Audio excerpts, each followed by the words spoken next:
Mr. Roop arrives around 5 in the morning. He does his inspections, fills out his paperwork, and then he's off to a donation center.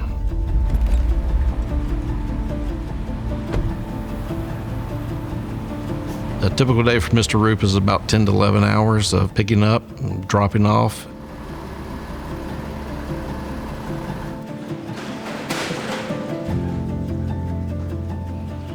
I started to work when I was 15 years old. My family was pretty poor, and I've been working ever since.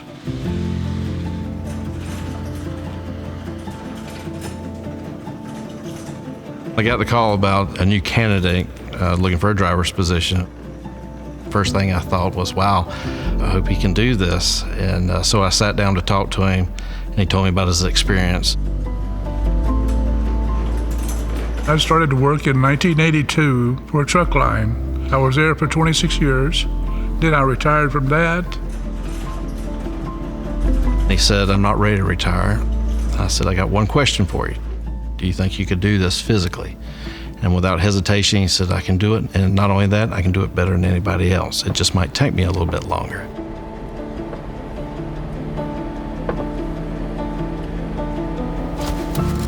I said, you're hired. And he's been true to form ever since.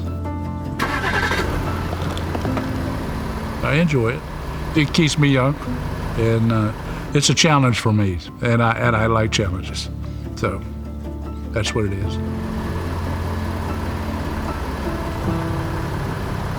He's still going even at 76. That's him. So.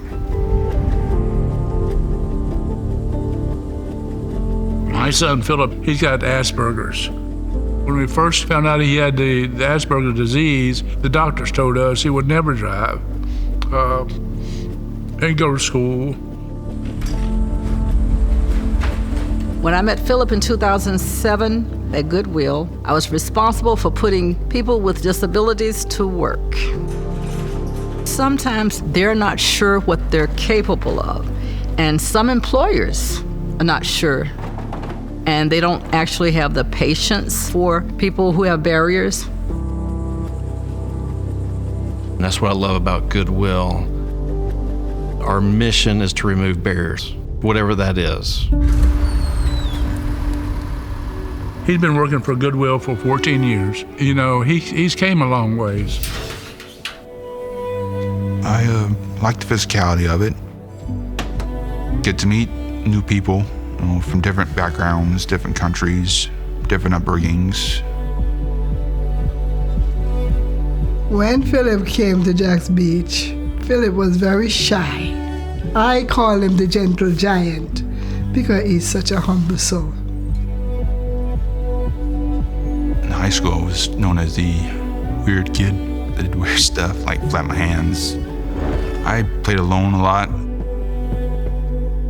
I got bullied a little bit in elementary school. But as he get familiarized with the company and get familiarized with his co-workers and realize that he's not going to be bullied or anything, he started to blossom, and Goodwill has given him the opportunity to grow. Watch the Jaguars game? When I found that he had been promoted, I was so very proud. Just to see how far he's come. He's team leader, and he tells other people what to do and how to do it, and he likes it very much. You know, it's bigger sales floor, bigger back room, bigger expectations to fill. Everybody wants to rally around him and make him do a good job. His work ethic definitely comes from his dad. His dad is early, and he doesn't leave until it's done, and it's done right.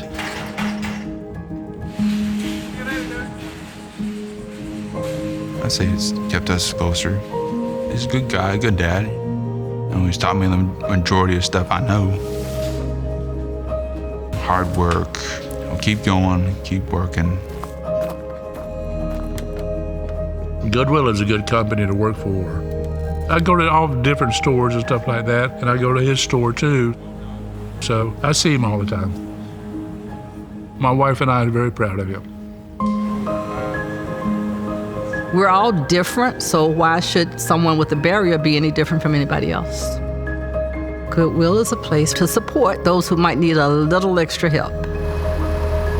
Mr. Phillip told me not long ago he's got 3 to 4 good years left in him, and then he's going to think about retiring. It would not surprise me to see Mr. Phillip driving a Goodwill truck for some time.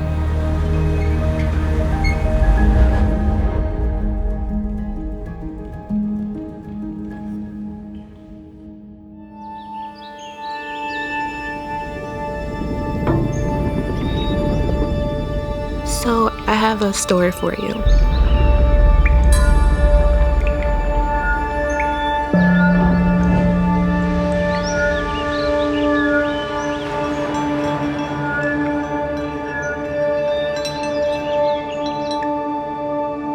Right away, I struggled with identity, where I fit, into my family unit. I spent my life trying to fit in or establish my own personality.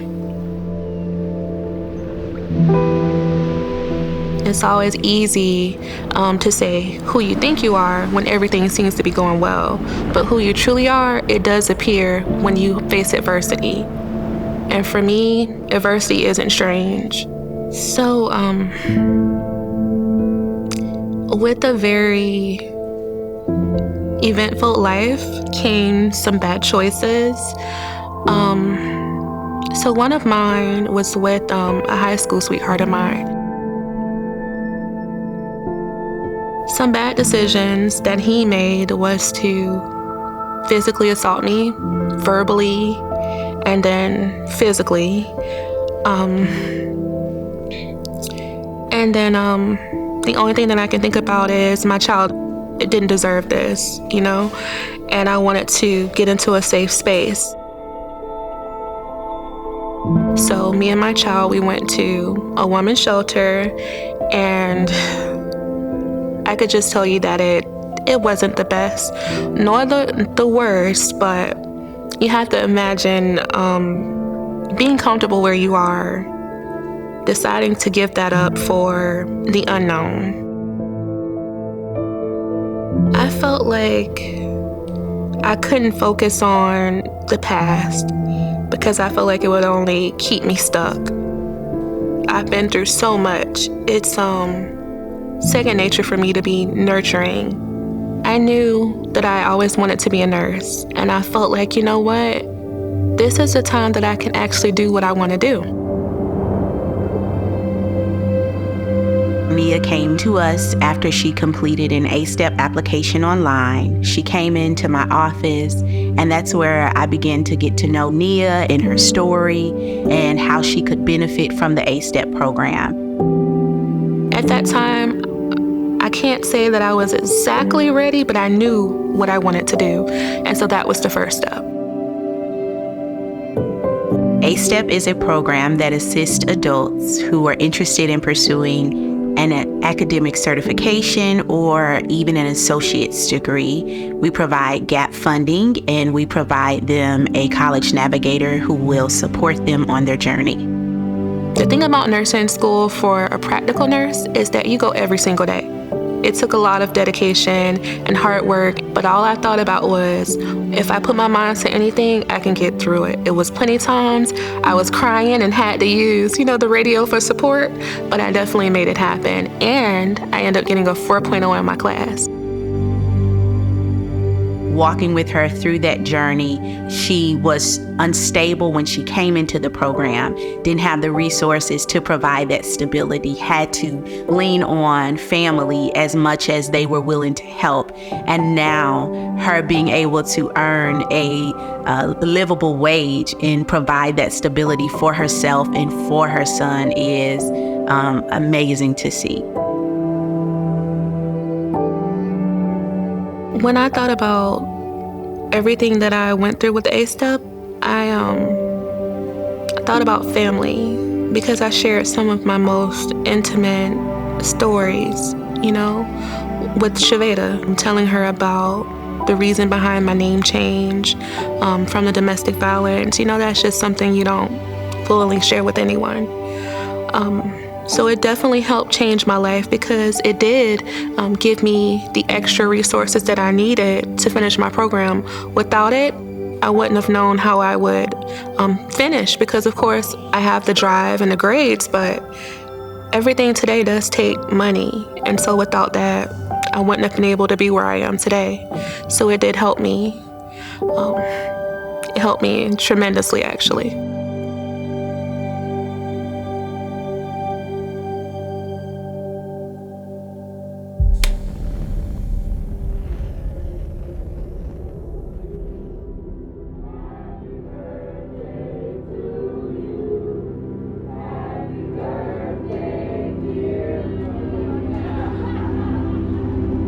My mom came to the U.S. from Colombia at 19 in hopes of finding the American dream. My dad was born in Puerto Rico. In the late 40s, moved to the Bronx, which is where he met my mom. And he was also a hard worker. My dad had limited education, dropped out of school in the 7th grade and was a manual laborer. Watching my parents struggle all of my life, not always having money to make ends meet, I knew early on in my life that I didn't want to be that. When I first heard about the Take Stock Scholarship when I was in the 6th grade, it was meant for low-income families, students with good grades, and so I took it home and my parents applied and I got selected. I don't know that I knew at that point the impact that it would have on my life. That was the most exciting day of my life. I didn't have the funds to send her to college. So this was really something very big for us. Shortly before I graduated high school, my parents divorced. My dad and I moved out together. And that last year was really hard. I worked a full-time job in high school to help pay for things.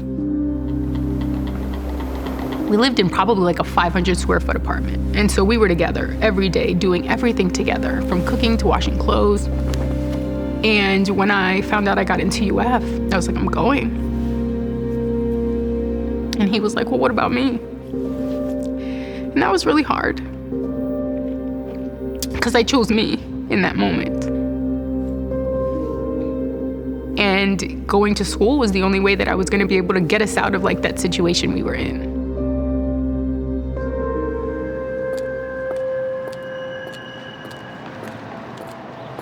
I had always been very interested in the criminal justice system since I was a child. I would watch Cops and America's Most Wanted with my dad on Saturday nights. I decided I was gonna go volunteer at the Alachua County Juvenile Regional Detention Center. And I went in and I fell in love with all of the kids who were there. I really felt like my passion shift. I wanted to work with these children because from their stories, I realized I was so much like them. And it was just a choice that they made that landed them there. And I found that I easily could have been one of them.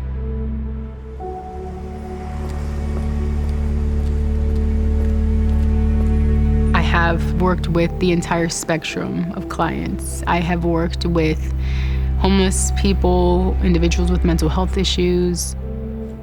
My youngest client has been 8 years old. My oldest client has been 93. The clients who I've had really great relationships with have been people who have had life struggles. And there's just something inherent about our backgrounds that really help us build a relationship that will allow us to fight their case together. We often do meet people at their worst moments. I think I learned a long time ago that we are all one step away from the worst decision of our lives. And if they had another opportunity, they probably would not do it again. So my job is to come in and try to fix as much as I can. I would say that our firm, our model, is very similar to Goodwill and Take Stock. It's about doing something for others to help better their lives or to help them overcome challenges that they may not be able to do on their own. She learned that from that opportunity. If she received all of that support, she could give it out. Belkis shows her support in every way. I've been very blessed to have a job that I love. I have been lucky to be financially stable.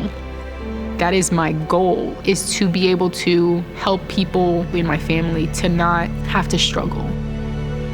Take Stock absolutely changed my life. And by changing my life, it changed the lives of my entire family and everyone that I get to meet and work with. She always gives not only me, but all of my family her support and her love.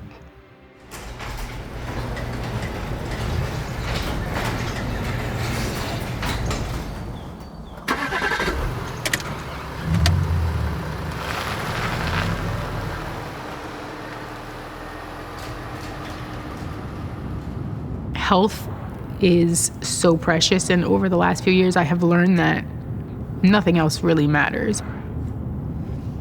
Cancer was this word that I didn't really know much about until my dad was diagnosed in August of 2016, and he passed away 10 weeks later. And I learned a lot in those 10 weeks about cancer and what it can do to people. In 2018, the day before my father's birthday, my aunt was diagnosed. And then my sister got diagnosed in 2020. And then we found out about my mom's cancer Father's Day of this year. It was really hard to watch my sister go through it, and my aunt, because she's like my mom. But I think for my mom, I was just so unprepared. Life is an emotional roller coaster. There have been moments in time where my cousins and I, all of our parents are going through something, and we lean on each other. I now have a job that allows me the flexibility to be where I need to be. Because someone's in the hospital and I want to be there, or I want to take someone to their chemo appointment.